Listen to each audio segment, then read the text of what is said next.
Hello నమస్తే. నేను journalist Srinivas. ఈరోజు న్యూస్ అనాలిసిస్‌లో ముందుగా దిశ పేపర్‌లో వార్తలు చూద్దాం. కారును బోలిన ఫ్రీ సింబల్స్ వచ్చినాయట. ఈసీ ప్రకటించిన 36 గుర్తుల్లో కెమెరా ఉంది, ఓడ, చపాతీ రోలరు.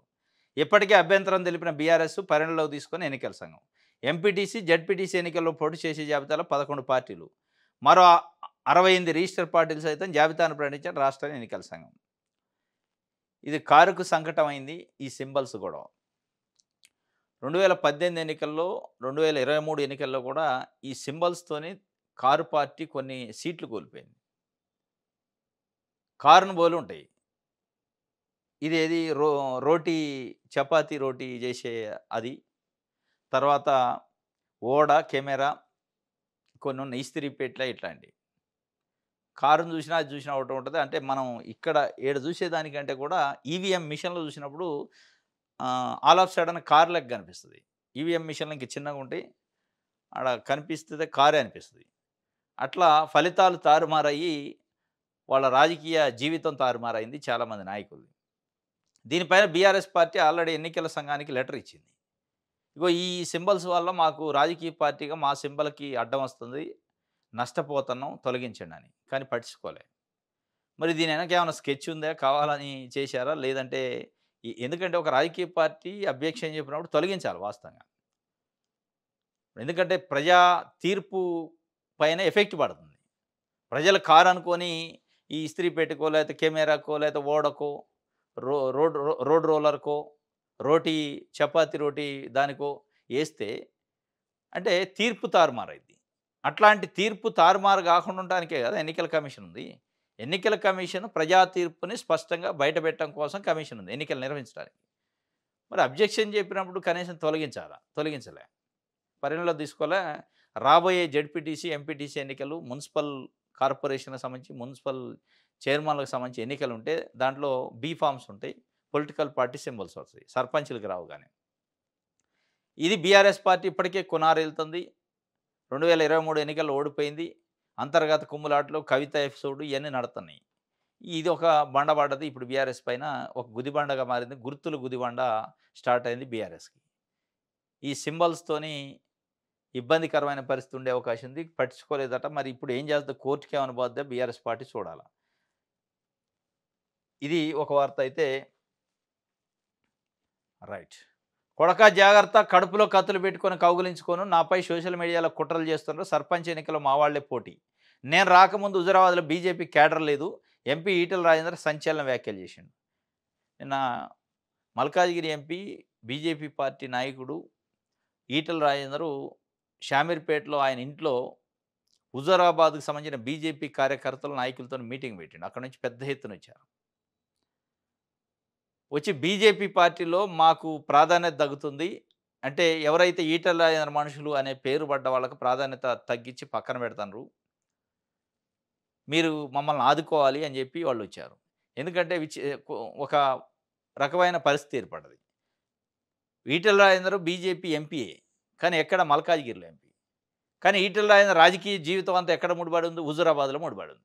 హుజురాబాద్‌లో 2023లో బీజేపీ టికెట్ ఇచ్చింది. కానీ ఓడిపోయిండు. అక్కడ ఓడిపోయిన తర్వాత ఆటోమేటిక్‌గా ఎంపీ టికెట్ కోరుకున్న ఆయన మల్కాజ్గిరిలో వచ్చింది. టికెట్ ఇచ్చారు, గెలిచిండు. ఇప్పుడు అక్కడ హుజురాబాద్ పోయేటప్పటికి అది కరీంనగర్ ఎంపీ పరిధి. ఈయన ఎంపీయే. కానీ వేరే కాన్స్టిట్యుయెన్సీలో ఏలు పెట్టొద్దు అనేది వాళ్ళ పార్టీ విధానం. ఈయన పోయి అక్కడ అనివార్యంగా ఆయన మొత్తం రాజకీయ జీవితానికి ముడిపడి ఉంది. దాదాపు 25, 30 సంవత్సరాల నుంచి హుజురాబాద్, కమలాపూర్. అక్కడ ఆయన సొంత కాన్స్టిట్యుయెన్సీ గతంలో. కానీ ఆడ ఏలు పెట్టే పరిస్థితులు నువ్వు ఇక్కడ మెంబరు కాదు. ఇక్కడ ప్రాతినిధ్యం లేనప్పుడు ఎట్లా వస్తావని చెప్పి అక్కడ స్థానికంగా ఎంపీగా ఉన్న బండి సంజయ్ ఇంటర్నల్‌గా అబ్జెక్షన్. వీళ్ళిద్దరి మధ్యలో పచ్చగడ్డ ఏయకుండా కూడా మండే అంత రేంజ్‌కి పోయింది ఆ వారం. ఒక కోల్డ్ వార్ స్టార్ట్ అయ్యి ఇది బయట కక్కే పరిస్థితికి వచ్చింది. నిన్న ఇక ఏ స్థాయిలో అంటే కొడక జాగ్రత్త అనే పరిస్థితి, ఒక రకంగా బ్యాలెన్స్ తప్పిండా ఈటెల రాజేందరు అనే పరిస్థితి ఆ స్పీచ్ ఉంటే. చాలా ఆవేశంగా మాట్లాడిండు. అంటే కొన్ని మాట్లాడకూడని పదాలు కూడా చాలా గట్టిగా వార్నింగ్ ఇచ్చినట్టు చెప్పిండు. ఇది ఒక రకంగా కమలం పార్టీలో కత్తుల కోలాటం జరుగుతున్నట్టు అనిపిస్తుంది. మరి ఈ కత్తుల కోలాటం పరిస్థితి ఢిల్లీ దాకా పోతే ఈటెల రాజేందర్ పరిస్థితి ఏంది? లేదా ఈయన ఎవరినైతే టార్గెట్ చేసి అసలు మనిషా, పశువా, సైకోనా, కొడక అని ఎవరినైతే అనడో మరి వాళ్ళ పరిస్థితి ఏంది? అంటే ఎవరో కాదు, ఇక బండి సంజయ్ అనేది స్పష్టంగా బయట అనుకుంటున్న పరిస్థితి. బండి సంజయ్‌ని టార్గెట్ చేసిండని. ఇప్పుడు బండి సంజయ్, ఈటెల రాజేందర్ ఎపిసోడ్‌లో తెలంగాణ బీజేపీ పార్టీ ఎటు మొగ్గు చూపిద్ది? తెలంగాణ బీజేపీ పార్టీ ఎవరికి మద్దతిస్తది? అనేది ఇప్పుడు ఒక ప్రశ్న. ఎందుకంటే బీజేపీ అసలు రాష్ట్ర అధ్యక్షుడు ఈటెల రాజేందర్ రైతులు ఇస్తన్నారని ఒక చర్చ జరిగింది. చివరికి రామచంద్రరావుకి ఇచ్చారు. ఇప్పుడు ఈటెల రాజేందర్ పరిస్థితి ఏంది? ఈటెల రాజేందర్ క్యాడర్ పరిస్థితి ఏంది? ఈటెల రాజేందర్ అవసరమైతే పార్టీలోంచి కూడా పోయే పరిస్థితి ఉంటదని కూడా ఆయన ఒక రకంగా చెప్పిండు. మరి నిజంగానే స్టార్ట్ అయిందా బయటికి పోయే సమయం అనేది ఒక చర్చ. కమలం పార్టీలో అయితే కత్తుల కోలాటం నడుస్తుంది. ఈ కత్తుల కోలాటంలో మరి ఎవరు ఉంటారు? ఎవరు పోతారనేది చూడాల. రైట్. నేడు వైన్స్, బార్లు బంద్ అంట. రాచకొండ, సైబరాబాద్ కమిషనరేట్ పరిధిలో బోనాల పండుగ నేపథ్యంలో ఆంక్షలు. ఇది మంచి గమ్మత్తు ఉంటది ఈ వైన్స్‌ల బంద్. నేడు వైన్స్ బందులట. ఎందుకు? బోనాలున్నాయి కాబట్టి. బోనాలుంటే వైన్స్ బంద్ చేస్తే వైన్స్ లేదు, బోనాలు లేవు అనేది హైదరాబాద్ సాంప్రదాయం. మళ్ళీ ఎట్లా బంద్ చేశారు ఈ కథ మళ్ళా? రాచకొండ, సైబరాబాద్ పరిధిలో అట. మరి హైదరాబాదు? అంటే హైదరాబాదు నగరం అంటే హైదరాబాద్ మహానగరం. జీహెచ్ఎంసీ పరిధి అంటే రాచకొండ కమిషనరేట్ పరిధి ఉంటది. సైబరాబాద్ ఉంటది. హైదరాబాద్ కమిషనరేట్ పరిధి ఉంటది. ఈ 3 కమిషనర్లు కలిపితేనే జీహెచ్ఎంసీ పరిధి వస్తది. మరి నువ్వు హైదరాబాద్‌లో ఓపెన్ చేసి పెట్టి ఆడ బంద్ చేస్తే ఏంది? దాని అర్థం ఏంది? ఈడ కాదు గానీ ఆడికి పోయి తెచ్చుకోండి అని. మొత్తం బంద్ చేయాలి. బంద్ చేస్తే టోటల్‌గా క్లోజ్ చేస్తే, మొత్తం కమిషనరేట్ పరిధులు మొత్తం క్లోజ్ చేస్తే అప్పుడు ఏమైనా ఫలితం ఉంటది గానీ, హైదరాబాద్‌లోనే ఓపెన్ ఉంటాయట, రాచకొండలో క్లోజ్ ఉంటాయట. హైదరాబాద్‌లో ఓపెన్ ఉంటాయట, సైబరాబాద్‌లో క్లోజ్ ఉంటాయట. దీనివల్ల ఏం ఫలితం అవుద్ది? అంటే హైదరాబాద్‌లో అదే రాచకొండలో సైబరాబాద్‌లో ఉన్న షాపులోళ్ళకి ఆదాయం తగ్గించి హైదరాబాద్‌లో ఉన్న వైన్ షాపులకి మంచి ఫుల్ గిరాకీ వద్ది ఇప్పుడు. ఫుల్ అమ్ముకుంటారు. ఇది గమ్మత్తుంది. మొత్తం బంద్ చేయాలి. బంద్ చేస్తే టోటల్‌గా బంద్ చేయాలి. క్లోజ్ చేయాలి. రైట్. నమస్తే తెలంగాణ. 10 ఏళ్ల ప్రకటనపై రుసరుస. సీఎంపై రాజగోపాల్ గరంగారం. రేవంత్ రెడ్డి ప్రకటన పార్టీకి విరుద్ధం. నిన్ననే మనం మాట్లాడుకున్నాం. ఆయన ఎక్కడ మన జెడ్‌ప్రోల్లో మోడల్ స్కూల్ ఓపెనింగ్‌కి పోయి మాట్లాడిండు. నాగర్ జిల్లాలో. 10 ఏళ్ళు నేనే ముఖ్యమంత్రి. 2034 దాకా నేనే ముఖ్యమంత్రి అన్నాడు. నేను కూడా ఆశ్చర్యపోయాను. నేను కూడా మనం కూడా న్యూస్ అనాలిసిస్‌లో చెప్పుకుంది. 10 ఏళ్ళు నీకు నువ్వు ముఖ్యమంత్రి అంటే కావు. నీ పక్కనున్నోళ్ళకి కనీసం చెప్పాలి కదా! మీ క్యాబినెట్‌లో ఉన్న ఉత్తమ్ కుమార్ రెడ్డి లాంటోళ్ళు, భట్టి లాంటోళ్ళు, శ్రీధర్ బాబు లాంటోళ్ళు, కోమటిరెడ్డి వెంకటరెడ్డి లాంటోళ్ళు 10 ఏళ్ళు మా ముఖ్యమంత్రి రేవంత్ రెడ్డే అని ఒక ప్రకటన చేస్తే దానికి శాంటిటీ ఉంటది. దానికి జనాలు కొంతగా ఇనసొంపుకుంటది. నీకు నువ్వే డబ్బా కొట్టుకొని నేనే సీఎం అంటే ఒక్కడాండా? అంటే కేసీఆర్‌ని అన్నారు కదా! 30 ఏళ్ళు కేసీఆర్ సీఎం అంటే కేసీఆర్ అనుకోలే ఇప్పుడు. ఆయన చుట్టూ ఉన్న కార్యకర్తలు అన్నారు. ఇప్పుడు అట్లా నీకెవరన్నా అంటారా అంటే అనేటోళ్ళేలే. ఇప్పుడు కేసీఆర్‌ని హరీష్ రావు కానించి, కవిత కానించి, కేటీఆర్ కానించి కిందున్న ఆయన పార్టీలో ఉన్న ప్రతి కార్యకర్త, ప్రతి నాయకుడు ఎప్పుడు కేసీఆరే మా నాయకుడు, కేసీఆరే ఎప్పుడు సీఎం ఉంటాడు, 30 ఏళ్ళు ఉంటాడని చెప్పేది. ఇక ఆయన అనుకున్నాడు కాబట్టి నేను కూడా అనాలంటే ఆయన అనుకోలే, చుట్టూన్నోళ్ళు అన్నారు. మీరు అనుకుంటున్నారు చుట్టూన్నోళ్ళు ఓహో! ఈయన ఏమనుకుంటుండే, ఏం కథ, ఇది ఏం పార్టీ అని వాళ్ళు అంటున్నారు. ఇక అది ఈయన అనడో లేడో ఆ నుంచి చిటపటలు స్టార్ట్ అయినాయి. Komatireddy Rajagopal Reddy Congress party Munugode MLA. నీకు కాంగ్రెస్ పార్టీ అంటే ఏదో తెలవదు. కాంగ్రెస్ పార్టీ సిద్ధాంతం తెలవదు. ఇది ప్రజాస్వామ్యబద్ధంగా నీకు నువ్వు ప్రకటించుకోవడం కాదు. కాంగ్రెస్ పార్టీ సాంప్రదాయాలు తెలిసి మెలుక్కో. ఈ పదవుల కోసం పార్టీలోకి వచ్చినట్టు ఉండదు కాంగ్రెస్‌లా అని చెప్పి ఆయన ట్విట్టర్‌లో పెట్టేసిండు. ఎమ్మటే స్టార్ట్ అయింది. కాబట్టి పరువు తీసుకోవడం ఎందుకు? అయితేమో అయినప్పుడు చూస్తే పాయె. లేదంటే ఇంకో పని చేయండి. రేవంత్ రెడ్డి గారు అనాల్సింది ఏంటంటే 10 ఏళ్ళు కాంగ్రెస్ పార్టీ అధికారంలోకి ఉంటదన్న. పార్టీ అనండి. నేను అనే అహంభావం తెచ్చుకోవద్దు. నేను అనేది తెస్తున్నావు అంటే నువ్వు పతనానికి దగ్గరలో ఉన్నావు అని అర్థం. ఆ నేను అనే అహంభావం ఎప్పుడైనా కాంగ్రెస్ పార్టీలో నడవదు. ఇప్పుడు ఈ వీడియోలు, ఆడియోలు, క్లిప్పింగ్‌లు పెట్టి రాహుల్ గాంధీకి పెడతారు. ఆయన అనుకుంటాడు. ఓహో! నువ్వు ఇంత దాకా వచ్చావు. నేను చెప్పకుండానే నువ్వే 10 ఏళ్ళు డిక్లేర్ చేసుకుంటావా? ఇక నేనెందుకు ఈడ అగ్రనాయకుడిని? ఏఐసీసీ అధ్యక్షుడు ఎందుకు? ఇక పార్టీ అధిష్టానం ఎందుకు? అని వాళ్ళు కన్నెర్ర చేస్తారు. ఎందుకంటే కాంగ్రెస్ పార్టీలో రేవంత్ రెడ్డి గారు ఇచ్చిన ప్రకటన చాలా విరుద్ధం కాంగ్రెస్ పార్టీకి. మనం కళ్ళతోని చూస్తున్నాం కదా! ఇదే ముఖ్యమంత్రిగా రేవంత్ రెడ్డి గారు అయిన తర్వాత ఒక చిన్న నామినేటెడ్ పదవి నింపుకోవడానికి కూడా ఢిల్లీ పోయి పర్మిషన్ తీసుకోవాల్సిన పరిస్థితి ఉంది. ఒక ముఖ్యమంత్రిని ఎంపిక చేసేటప్పుడు ఆయనకాయన అనౌన్స్ చేస్తే అయిపోతది. ఈ ఇంపాక్టే తప్పనిసరిగా కాంగ్రెస్ పార్టీ అధిష్టానం రేవంత్ రెడ్డి విషయంలో ఒక negative impact, negative propaganda, negative establishment అయ్యే అవకాశం ఉంది. మరి ఆయనకి అర్థమవుతుందో లేదో తెలియదు కానీ, ఆ రుసరుసలు బనకచర్ల ప్రాజెక్టుపై బుసబుస, రేవంత్‌పై అసలు కాంగ్రెస్ నేతలు కొత. నమ్మి మోసపోయామని ఆవేదన, చంద్రబాబు ఉచ్చులో పడ్డామని సీనియర్ల నిర్వేదం. ఢిల్లీ మీటింగ్‌కి వెళ్లి ఇరుక్కుపోయామనే భావన, రేవంత్ సొంత ఎజెండా కోసం పార్టీ పరువు తాకట్టు. ఇక్కడికి ఇక్కడ ఇచ్చిన పవర్ పాయింట్ ప్రజెంటేషన్‌లన్నీ ఉత్తవేనా? ప్రాజెక్టుపై రేవంత్ తప్ప మిగతా నేతల స్పందన కరువు. కాంగ్రెస్ పార్టీలో చిచ్చు రేపుతున్న బనకచర్ల వివాదం. మళ్ళీ ఇచ్చెంపల్లి. ఇది బనకచర్ల విషయంలో డెడ్లీ వరస్ట్‌గా అయిపోయింది రేవంత్ రెడ్డి గారి ప్రకటన. వరస్ట్ అంటే వరస్ట్. ఈవెన్ కాంగ్రెస్ పార్టీలో ఉన్న సీనియర్ కాంగ్రెస్ నాయకులు, సీనియర్ మంత్రులు కూడా స్పందించలేని, ఈవెన్ తుమ్మల నాగేశ్వరరావు గారు లాంటి వాళ్ళు కూడా. ఎందుకంటే చంద్రబాబు నాయుడు గారు క్యాబినెట్‌లో చేసిండు, కేసీఆర్ క్యాబినెట్ చేసిండు ఆయన, ఎన్టీ రామారావు క్యాబినెట్ చేసిండు. అది కూడా నీటిపారుదల రంగం పైన ఆయనకి చాలా అనుభవం ఉంది. నీటిపారుదల శాఖ మంత్రిగా చేసిండు. ఆయన కూడా మాట్లాడలే బనకచర్ల గురించి. ఉత్తమ్ కుమార్ రెడ్డి స్వయాన నీటిపారుదల శాఖ మంత్రి, ఆయన కూడా మాట్లాడలే. అంటే చర్చ ఏం జరిగింది? ఇది తప్పు, ఇది ఒప్పు అని. కానీ ముఖ్యమంత్రి రేవంత్ రెడ్డి ప్రకటనతోని కాంగ్రెస్ పార్టీ పరువుని బజారున పడేసుకున్నట్టయింది. బనకచర్ల అనే ప్రస్తావనే రాలేదు. బనకచర్ల ప్రస్తావన లేనప్పుడు బనకచర్లను వ్యతిరేకించడం ఎట్లుంటది అన్నాడు. మరి ఆ ప్రస్తావన లేనప్పుడు మీటింగ్ దేనికి జరిగిందనేది ఇలా 4 కోట్ల మంది తెలంగాణ ప్రజలు అడుగుతున్నారు. మీటింగు ఢిల్లీ వాళ్ళకి తిన్నదరక్క పిలిచారా? చంద్రబాబు నాయుడు గారు తిన్నదనక అమరావతి నుంచి స్పెషల్ ఫ్లైట్ వేసుకొని ఢిల్లీ పోయిండా? నిన్న కేంద్ర మంత్రి కిషన్ రెడ్డి స్పష్టంగా చెప్పిండు. నేనే చొరవ తీసుకొని బనకచర్ల పైన 2 రాష్ట్రాల ముఖ్యమంత్రులు కూర్చోబెట్టి కేంద్ర ప్రభుత్వంతో ఒప్పించి మాట్లాడిచ్చింది నేనే అన్నాడు. అది ఎందుకు చేసినాడు? చంద్రబాబు నాయుడు గారు లెటర్ రాసిండు మాకు. బనకచర్ల పైన అబ్జెక్షన్ల పైన రేవంత్ రెడ్డితోని మాట్లాడిచ్చే ఒక డయాస్ ఏర్పాటు చేయండి, నేను వస్తా. ఆయన చెబితే ఆయన ఆదేశాలు, ఆయన లెటర్ ప్రకారం మేము కూర్చోబెట్టినాం అని చెప్పిండు ఒక కేంద్ర మంత్రి. నువ్వేమో అసలు బనకచర్ల ప్రస్తావన లేదండి. ఎజెండానే బనకచర్లని కిషన్ రెడ్డి చెప్తుండు. ఎజెండానే బనకచర్లని ఆంధ్రప్రదేశ్ ప్రభుత్వం నీటిపారుదల శాఖ మంత్రి నిమ్మల రామానాయుడు చెప్తుండు. ఎవరిని అబద్ధం పట్టిస్తున్నారు? ఎందుకు ఈ అబద్ధాలు చెప్తున్నారని కాంగ్రెస్ పార్టీలో ఉన్న సీనియర్ నాయకులు కూడా ముక్కు మీద ఏలేసుకునే పరిస్థితి. ఇది బనకచర్ల విషయంలో బుసబుస అయింది. మొత్తానికి పరువునైతే నడి బజార్లో పోగొట్టిండు కాంగ్రెస్ పార్టీది.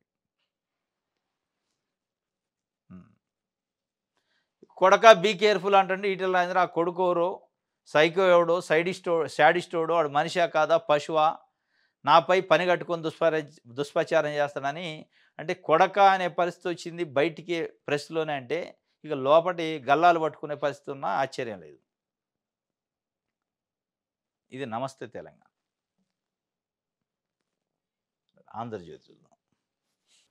బండి వరుస సీట్లట, కమలంలో కొరకొర, ముదిరిన మాటల యుద్ధం, తీవ్ర పదజాలంతో ఈటెల ధ్వజం. కరీంనగర్ జిల్లాలో మొదలైన రాష్ట్ర స్థాయికి విభేదాలు, అధిష్టానానికి పరస్పర ఫిర్యాదుల దిశగా ఇద్దరు. వీళ్ళిద్దరిని కంట్రోల్ చేయకపోతే కథమే ఇంకా బీజేపీ పార్టీ. స్థానిక ఎన్నికలకు ఈసీ సన్నద్ధం, ఎన్నికల సామగ్రిని తనిఖీలు చేయాలన్న ముఖ్య కార్యదర్శి. స్థానిక సంస్థల ఎన్నికల నిర్వహణకు పంచాయతీరాజ్ శాఖ ఏర్పాట్లు ముమ్మరం చేసిందట. ఎన్నికల సామగ్రి సేకరణ, వాటి పనితీరుపై మండలాలు, గ్రామాల వారీగా తనిఖీలు చేసి నివేదిక అందించాలని ఆదేశించింది. శనివారం అన్ని జిల్లాల డిపిఓలకు పంచాయతీరాజ్ ముఖ్య కార్యదర్శి సందీప్ కుమార్ సుల్తానియా అత్యవసర ఆదేశాలు జారీ చేశారట. ఎమర్జెన్సీ మోస్ట్ అర్జెంటు ఆర్డర్స్ ఇచ్చారట.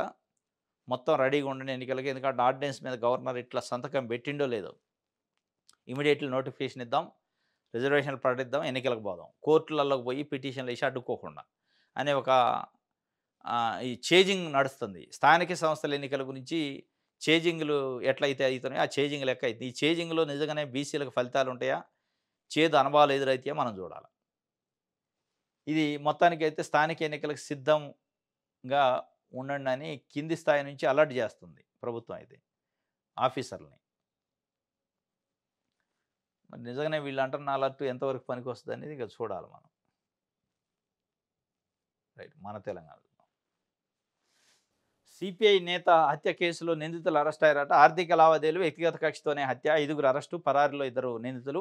వివరాలు వెల్లడించిన south east zone DCP Chaitanya Kumar. మొన్న సిపిఐ సంబంధించిన ఒక నాయకుడి పైన చంపేశారు, దానికి సంబంధించి అరెస్ట్ చేశారట. అది ఒక వార్తని. రైట్, ఇది మన తెలంగాణ. వెలుగు పేపర్ చూద్దాం. బనకచెర్లకు పోటీగా ఇచ్చెంపల్లట ఏపీకి చెక్ పెట్టేలా తెలంగాణ వ్యూహం. గోదావరి కావేరీ లింకులో భాగంగా చేపట్టాలని కేంద్రానికి ప్రతిపాదన. అందులో 200 టీఎంసీలు కేటాయించాలని డిమాండ్. త్వరలోనే వ్యాప్కోస్తో ప్రీ ఫీజిబిలిటీ సర్వే చేయించే యోచన. ఇక్కడ 340 టీఎంసీల నీటి లభ్యత ఉన్నట్టు 1986 నాటి సర్వేలోనే వెల్లడి. ఇప్పుడు బ్యారేజీ నిర్మిస్తే 200 టీఎంసీలపై హక్కులు వస్తాయని భావిస్తున్న రాష్ట్ర ప్రభుత్వం. జీసీ లింకులో భాగంగా నిర్మిస్తే 90% ఖర్చు కూడా కేంద్రాందే. మిగతా 10% లింకులో భాగమైన అన్ని రాష్ట్రాలు భరించాల్సిందని చెప్పి ఏపీ తలపెట్టిన పోలవరం బనకచెర్ల ప్రాజెక్టుకు పోటీగా రాష్ట్ర సర్కార్ ఇచ్చెంపల్లిని తెరపైకి తెస్తున్నది. గోదావరి కావేరీ లింకులో భాగంగా ఈ ప్రాజెక్టుని చేపట్టాలని కేంద్ర ప్రభుత్వం ముందు ప్రతిపాదిస్తున్నది. ముళ్ళును ముళ్ళుతోనే తీయాలన్నట్టుగా బనకచెర్ల లింకుతో ఏపీ 200 టీఎంసీలు తరలిస్తే ఇచ్చెంపల్లి వద్ద బ్యారేజీ నిర్మించి అందులో 200 టీఎంసీలు తెలంగాణకు కేటాయించాలని కేంద్ర ప్రభుత్వాన్ని డిమాండ్ చేస్తున్నది. ఈ క్రమంలో ఇచ్చెంపల్లి వద్ద ప్రాజెక్టు సాధ్యాసాధ్యాలపై మరోసారి ఫీజిబిలిటీ సర్వే చేయించాలని యోచిస్తుంది. మన హక్కు కోసం ఫైట్ అట. అంటే ముళ్ళును ముళ్ళుతోనే తీయాలి. చంద్రబాబు నాయుడు గారు పోలవరాన్ని అడ్డం పెట్టుకొని బనకచెర్ల అనే ఒక తెచ్చిండు కాబట్టి మనం కూడా ఇచ్చెంపల్లి తెద్దాం. అక్కడ నుంచి కూడా మనకి కూడా ఒక 200 టీఎంసీలు కేటాయించాలి.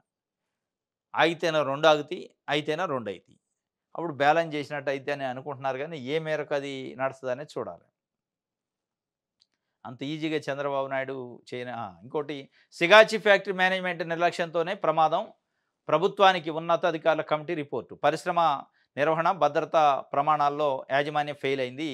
సిగాచి ఫ్యాక్టరీ మేనేజ్మెంట్ నిర్లక్ష్యంతోనే ప్రమాదం. ఒక సిగాచియే కాదు, ఫార్మా ఇండస్ట్రీలో జరిగే ప్రతి అగ్ని ప్రమాదానికి,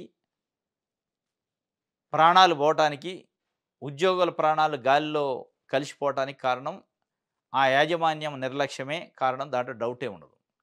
కానీ మసిపూసి మారేడుకాయ చేసి ఆ రిపోర్ట్లు బయటకు రానిరు. ఇది పెద్ద ఎత్తున ఉంది కాబట్టి బయటకు వచ్చింది అలా రిపోర్టు.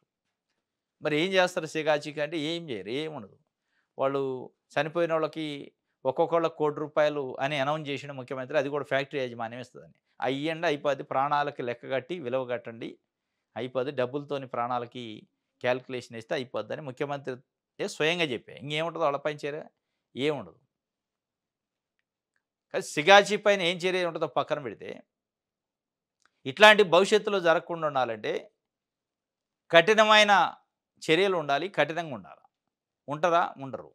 అంటే రాజకీయ నాయకులకి, రాజకీయ పార్టీలకి, ఈ ఈ పారిశ్రామికవేత్తలకి ఉన్న ఈ అక్రమ సంబంధాల వల్ల సిగాచి లాంటి కంపెనీలు ఎన్ని తప్పులు చేసినా అవి తప్పు కిందకి రావు. వాళ్ళకి యాక్షన్ ఉండదు. వాళ్ళ వాళ్ళ వాళ్ళ వ్యాపారాలు నడుతూనే ఉంటాయి.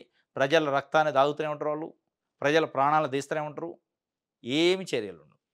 నిజంగానే వాళ్ళ కమిట్మెంట్ ఉంటే రాజకీయ నాయకులకి ఇట్లాంటి కంపెనీలను సీజ్ చేసి, వాళ్ళ ఆస్తులను సీజ్ చేసి మొత్తం జైళ్ళకు పంపిస్తే ఇంకోటి భయపడతారు. రూల్స్ అవుతాయి. రూల్స్ ఉన్నాయి, నిబంధనలు పంచుకున్నాయి. అన్ని నిబంధనలు, చట్టాలు కరెక్టే ఉన్నాయి. ఆ చట్టాలను అమలు చేసే అధికారులు, చట్టాలను అమలు చేయాల్సిన ప్రభుత్వము, యంత్రాంగము చేతులు ఎత్తేసి వాళ్ళు లాలూచి పడే వ్యవహారం ఉండటం వలన ఇది జరుగుతుంది. ఇది ఈరోజు న్యూస్ అనాలిసిస్. రేపు తాజా వార్తలతో తిరిగి కలుసుకుందాం. Thank you.